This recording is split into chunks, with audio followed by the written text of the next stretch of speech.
చేతులు కడుక్కోకుండా తింటున్నారేంటి మీ శిష్యులు అనుకుంటూ వచ్చారు పరిశుద్ధులు. చేతులు కడుక్కోకుండా తింటున్నారేందని. కొంతమంది కలర్ బట్టలు వేసుకొని కనపడుతున్నారు అనుకో, కొంతమంది అంటారు ఆ చర్చికి పోయే వాళ్ళంతా కలర్ బట్టలేనండి, వాళ్ళంతా లోకానుసార్లే, అసలు వైట్ అండ్ వైట్ వేయాలా. ఏమేయాలా? వైట్ అండ్ వైట్ వేయాలా. అసలు ఆ చర్చికి పోయే వాళ్ళంతా కలర్ఫుల్ వేస్తారు, అంతా వేషధారులే, అంత లోకానుసార్లే. అవునా?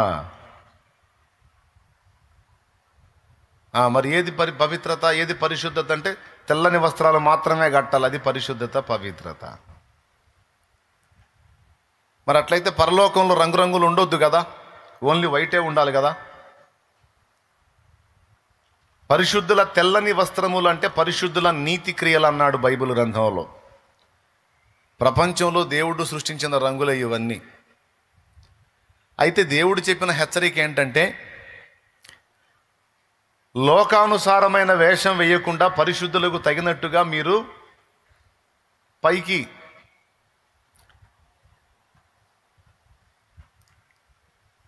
కనపడే విషయంలో కూడా కొంచెం బ్యాలెన్స్గా ఉండండి అని చెప్పాడు. అచ్చంగా వైటే వేసుకోమని చెప్పలా. అందుకే అప్పుడప్పుడు నేను కలర్ బట్టల్లో కూడా కనపడతా. దేవునికి స్తోత్రం, హల్లెలూయా. అర్థమైందా? కలర్ బట్టలు కూడా వేసుకోవచ్చు, కానీ అతికి వెళ్ళకూడదు. తగుమాత్రపు వస్త్రముల చేతనే గాని బంగారములతోనైనను మిగుల వెలగల వస్త్రములతోనైనా ముత్యములతోనైనను అలంకరించుకొనక దైవభక్తి గలవారమని చెప్పుకొను స్త్రీలకు తగినట్టుగా సత్క్రియల చేత మిమ్మల్ని మీరు అలంకరించుకోండి అన్నాడు. తగుమాత్రంగా మనం ఉండొచ్చు.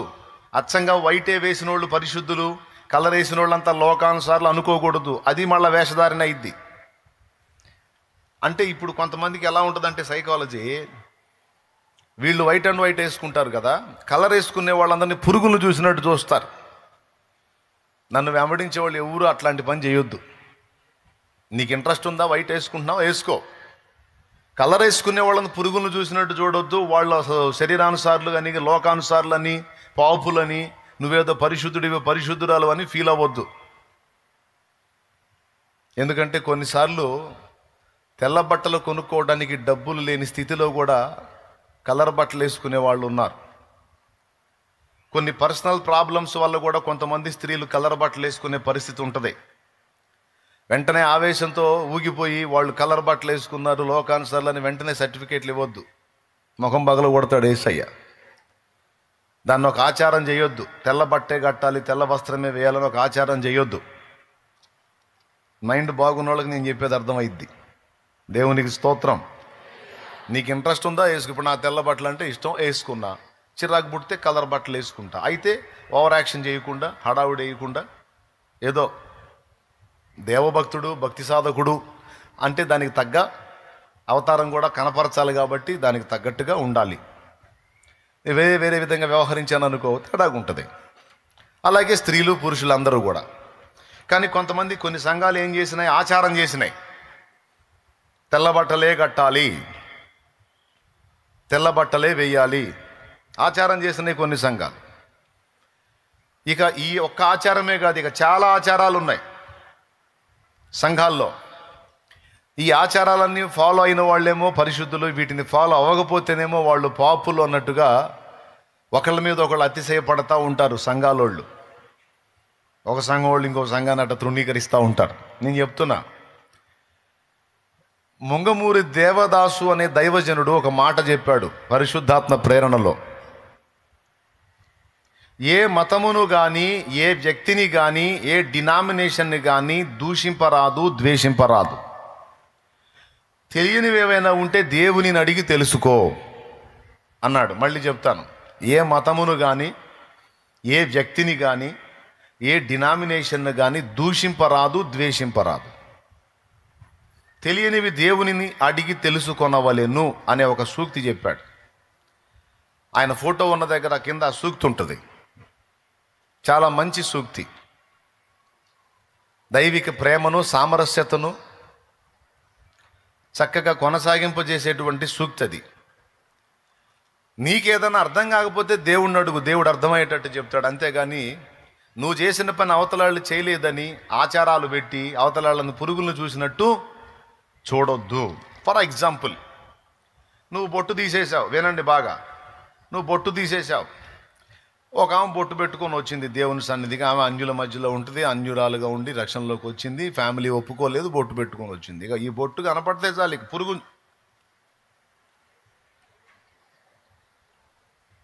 వెంటనే ఒక పురుగును చూసినట్టు చూస్తారు. ఆచారము వేరు, విశ్వాసము వేరు. ఆచారము వేరు, విశ్వాసం వేరు. మనమున్న సమాజాన్ని బట్టి కొన్ని సంప్రదాయాలు, కొన్ని ఆచారాలు ఉన్నాయి. కొంతమంది అన్యుల్లోంచి దేవుని వైపు తిరగడానికి ఇష్టపడేటువంటి వాళ్ళు మనం పెట్టినటువంటి సెక్షన్స్ను బట్టి కొంతమంది దేవుని వైపుకు రావట్లా. చర్చికి రావాలని, యేసు ప్రభు మాటలు వినాలని, ఆ పాటలు వినాలని, నేను కూడా ఆయన బిడ్డగా నడవాలని నాకు ఆశ ఉందన్నా. కానీ నా కుటుంబం ఇంకా రక్షింపబడ, నా కుటుంబం దేవుణ్ణి తెలుసుకోలేదు. నేనే ఈ మధ్యకాలంలో కొంచెం ఆ మాటలకి చెవి పెట్టాను. నాకు రావాలని ఉంది, కానీ రాగానే ముందు బొట్టు తీసేయాలి, గాజులు తీసేయాలి, కలర్ బట్ట కట్టడం తీసేయాలి, మంగళసూత్రం తీసేయాలి, తెల్ల బట్ట కట్టుకోవాలి. మరి మా ఆచారం ప్రకారం ఏమో ముండమోపళ్ళి తెల్ల బట్ట కడతారన్నా. భర్తను కోల్పోయిన వాళ్ళు ఈ బొట్టు తీసేస్తారు, గాజులు తీసేస్తారు, పూలు తీసేస్తారు, మంగళసూత్రం తీసేస్తారు, కలర్ బట్ట తీసేస్తారు, తెల్ల బట్ట వాళ్ళు కట్టుకుంటారు. ఎందుకంటే భర్తను కోల్పోయి వైధవ్య ప్రాప్తి పొందింది విధవరాలు అని. మరి ఇప్పుడు మీరు చెప్పిన ప్రకారం అన్నీ తీసేసి ఆ తెల్ల బట్ట కట్టుకొని తిరుగుతూ ఉంటే మీరేమో పరిశుద్ధరాలు అంటారు, మా సమాజం ఏమో విధవరాలు అంటారు. అందుకే దీనికి భయపడే నేను తెగించి అడుగేయలేకపోతున్నాను అని అన్నవాళ్ళు ఉన్నారు. ఎక్కడ దాకేందుకు, నా ఫ్యామిలీలోనే అలాంటి ప్రశ్న ఏర్పడింది అనుకో. నేను చెప్పిన సమాధానం ఏంటో తెలుసా? మెళ్ళలో ఉన్నటువంటి మంగళసూత్రం తీసేయమని నా భార్యకి నేను చెప్పలా. బొట్టు తీసేయమని చెప్పలా. ఈ సూత్రం దేనికో లాజిక్ తెలుసు నాకు, ఈ బొట్టు దేనికో తెలుసు, ఎందుకంటే చదివి ఉన్నాను కాబట్టి. దాని మూలాలు నాకు తెలుసు. బొట్టు ఎందుకు తీసేసింది అంటే, అసలు బొట్టు పెట్టుకున్న కారణం పరమాత్మ వచ్చి రక్తం చిందించేదానికి సాదృశ్యంగా బొట్టు. ఆ రక్తం ఎవరు చిందించారో తెలుసు. ఆ పరమాత్మని ఇప్పుడు మనం కలుసుకున్నాం కనుక, అసలు రక్తాన్నే మనం ఆశ్రయించాం కనుక ఇక రక్తపు గురుతైనటువంటి దీంతో నిమిత్తం లేదు అని కొంతమంది తీసేస్తారు. అర్థమైందా? నుదుటి బొట్టు, ఎర్ర బొట్టు దేనికి గుర్తు? ఇంటికి రక్తపు గుర్తులు దేనికి గుర్తు? ఆర్యులర్పించినటువంటి జంతు బలులు దేనికి గుర్తు? అంటే రక్తము చిందించుట ద్వారా రక్షణ అనే విషయాన్ని ఆనాడు ఆర్యులు నమ్మారు.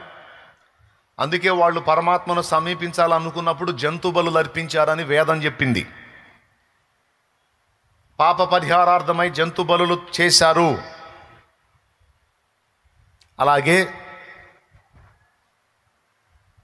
ఆ జంతు బలులతో ఆగకుండా వాళ్ళ ఇళ్ళకి ప్రాకారాల్లో రక్తపు గురుతులుంచారు. వాళ్ళ గుమ్మాలకి, అదిగో తెలంగాణలో అదిగో చూడండి, ఒక హౌస్ ఓపెనింగ్ అప్పుడు తెలంగాణలో చూడండి ఏం కొట్టారో, అక్కడ హ్యాండ్ గుర్తుంది, అది బ్లడ్ కనబడుతుందా? నా ఫోటో పక్కన ఉంది చూడండి, రక్తపు గుర్తు.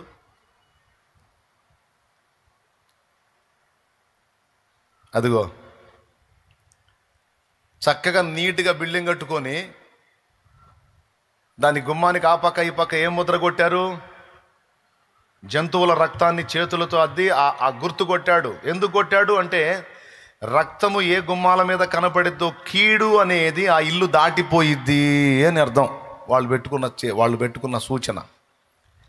అంటే రక్తముతోనే రక్షణ, రక్తముతోనే కీడును తప్పించుకోగలం. కాబట్టి ఆ పాప పరిహారం కావాలంటే రక్తం చిందించబడాలి. ఇల్లు క్షేమంగా ఉండాలి, కీడు ప్రవేశించకుండా ఉండాలంటే రక్తపు గురుతులు ఉండాలి. ఒళ్ళు కూడా రక్షింపబడాలి, కీడులో పడకుండా ఉండాలంటే ఒంటి మీద కూడా రక్తపు గురుతు, రక్తవర్ణమైన సింధూరం. కాబట్టి అది దేనికి గుర్తు? రక్తానికి గుర్తు. ఇప్పుడు రకరకాల కలర్లు బొట్లు పెడుతున్నారు, కానీ మన చిన్నప్పటి నుంచి పెట్టిన బొట్టేది తిలకం. తిలకం ఏ రంగులో ఉంటుంది? ఒరిజినల్ బ్లడ్ కలర్ ఉంటుంది. ఎన్నో రంగులు ఉంటే రక్తవర్ణమే ఎందుకు దిద్దుకున్నారు నుదుటన?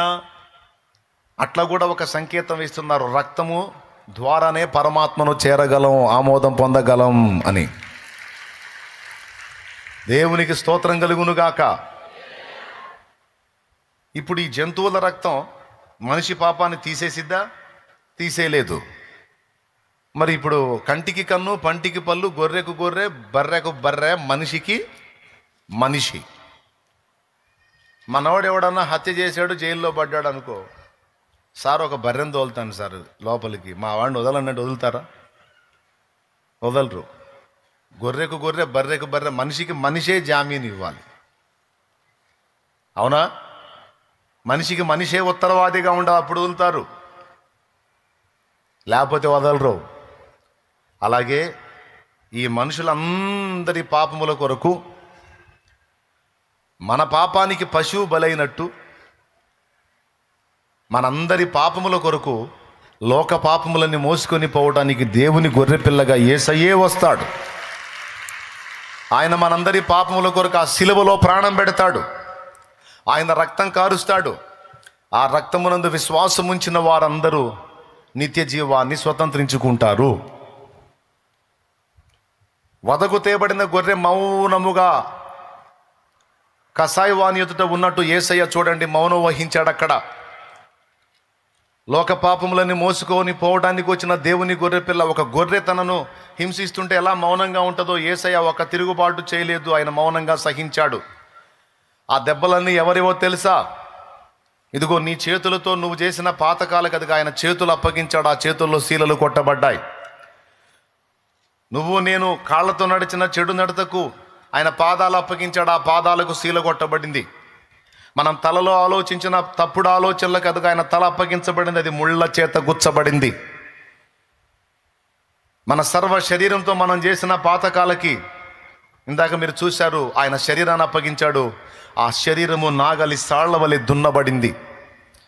అంటే దీన్ని ఒక మాటలో చెప్పాలంటే, పిల్లలు చేసిన తప్పుకి తండ్రి ఆ శిక్ష తన మీద వేసుకొని ప్రాయశ్చిత్త బలి అయినట్టు, ఇటుపక్క తప్పుకు శిక్ష పడింది, తప్పు చేసిన పిల్లలు తప్పు దిద్దుకొని బ్రతకడానికి తప్పించుకునే ఛాన్స్ కూడా దొరికింది. ఈ రెండు జరగటానికి దేవుడే మనుషుడిగా వచ్చి ప్రాణం పెట్టాల్సి వచ్చింది.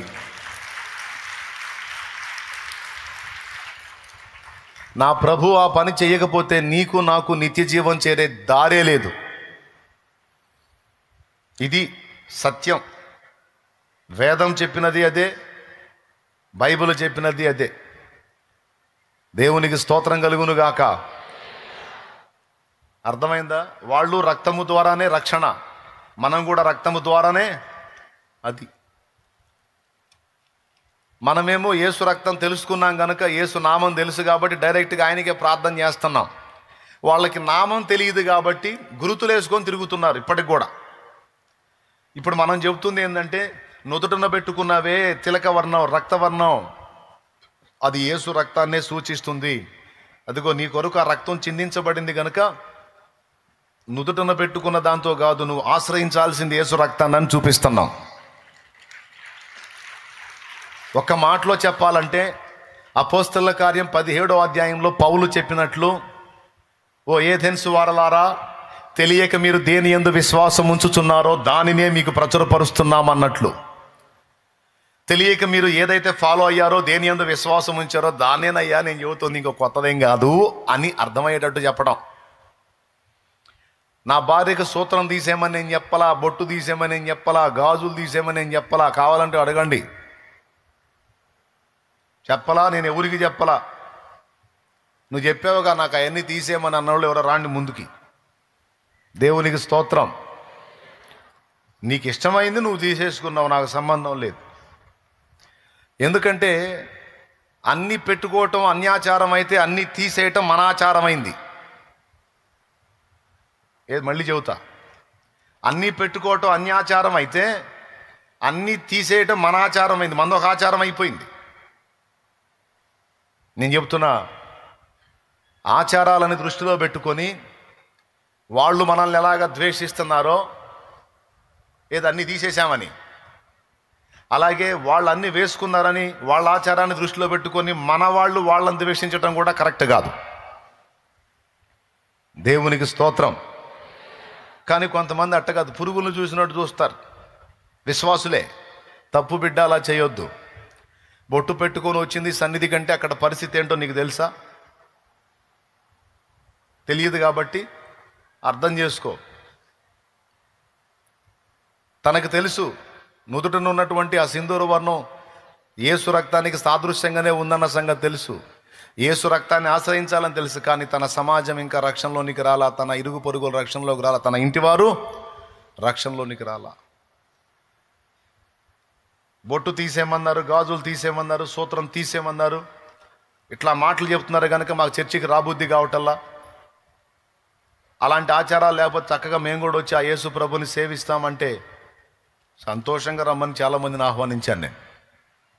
పెట్టుకో, ఒకటి కాదు, 2 పెట్టుకో, 3 పెట్టుకో, రా, సత్యం తెలుసుకో, స్వతంత్రురాలు అవుతావు, స్వతంత్రుడు అవుతావు.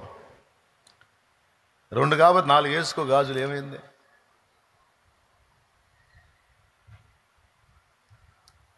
ఏమంటే సూత్రం వేసుకో, పసుతాడు కాబట్టి చాంతాడు కట్టుకు, ప్రాబ్లం లేదు. దేవునికి స్తోత్రం, ఇబ్బందే లేదు, వేసుకోరా. అది ఏంటంటే పురుషులకు ఒక సూచన. మెడలో మంగళసూత్రం అనేది పురుషులకు ఒక సూచన, ఒక ఆచారం.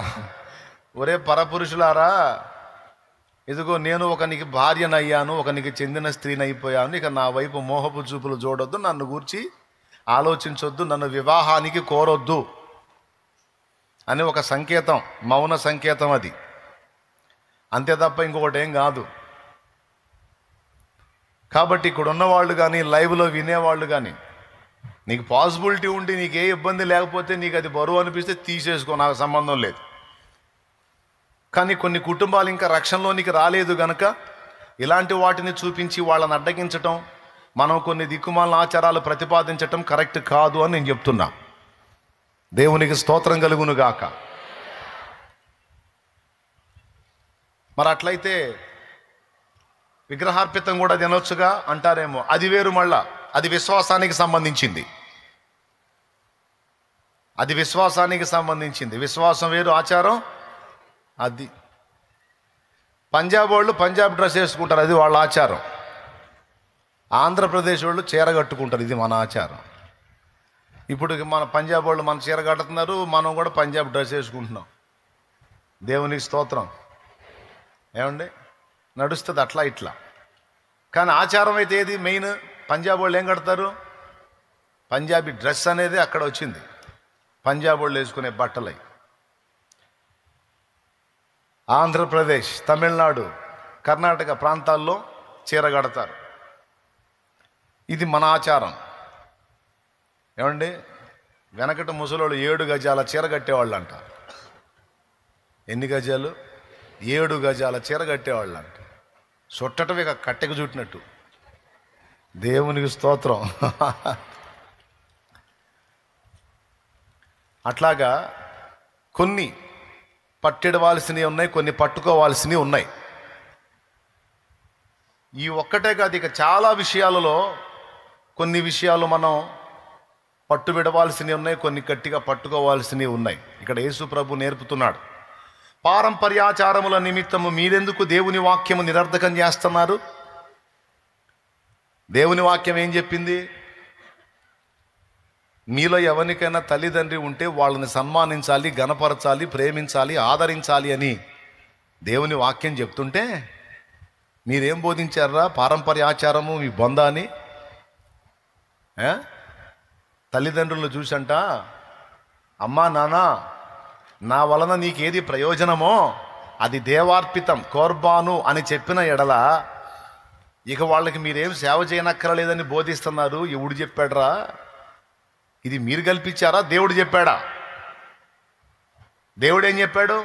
నీ తల్లిని తండ్రిని తప్పనిసరిగా సన్మానించమని చెప్పాడు. కానీ మీరేం చెప్తున్నారు? తల్లిదండ్రులను చూడాల్సిన అవసరం లేదు, వాళ్ళని చూసి నా వలన నీకేది ప్రయోజనమో అది దేవార్పితం అని చెప్తే వాళ్ళని మీరు చూడకపోయినా పర్వాలేదు అని బోధిస్తున్నారు. ఎవడు చెప్పాడు అని నిలదీశాడు యేసయ్య. అంటే అదొక ఆచారం పెట్టారన్నమాట. ఈ ఆచారాల్లో ఇంకొకటి ఏంది? చేతులు కడుక్కొని తినాలి ఒక ఆచారం. ఒక ఆచారం ఏమో తల్లిదండ్రుల్ని చూడాల్సిన అవసరంలా. అట్లా రకరకాల ఆచారాలు పెట్టి అసలు వాక్యాన్ని పక్కన పెట్టారు. దరిద్రులారా అని తిట్టాడు.